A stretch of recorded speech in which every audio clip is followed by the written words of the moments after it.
Buying a used car, we want to get under the bonnet and carry out a few checks. So first up is a few visual checks on the fluid levels. So we want to check the coolant level, which we can visually see here. We move on to the power steering level, we can visually see, and the brake fluid level, we can visually see. It's just there. And then we move on to the oil. We pull out the dipstick, and we want to see that the oil on it is nice and brown and clear. We don't want to see any milky fluid or deposits on the end of the stick. That can mean two things. The oil hasn't been changed in a long time and it's full of condensation, or much more serious, that the head gasket is actually gone and the coolant is leaking into the oil and causing it to turn all milky. That could be a 1,500 to 2,000 euro fix, so it's pretty important to know which it is. What to look for under the bonnet to make sure that the car hasn't been in an accident.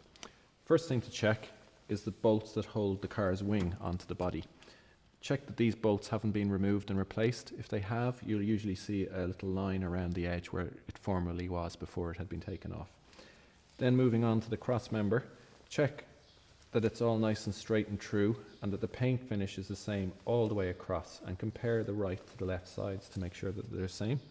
That there's no paint on any of the add-on parts like the lights or the bumper stop, the mouldings and so on, that it's all original.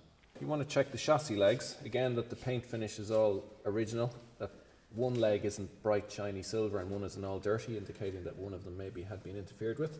And you want to look forward from here and make sure that it's uniform all the way out to meeting the back of the front bumper, indicating that it hasn't been in a front end collision, and if it was, it would be slightly crumpled or you might see chips in the paint.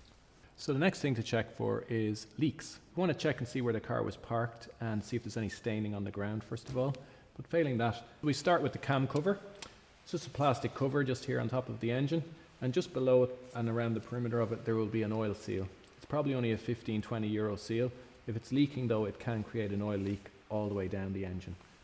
So it's important to know where the oil is actually starting to come out of. The next place is to move down a layer on the engine and look at where the head gasket is. This is a much more serious place for oil to be leaking, because if it is leaking there, it could be a 1,500 to 2,000 euro fix. And then if you can get down on your hands and knees and look under the car, you can see around the oil pan at the bottom of the engine and see if there's any leaks there.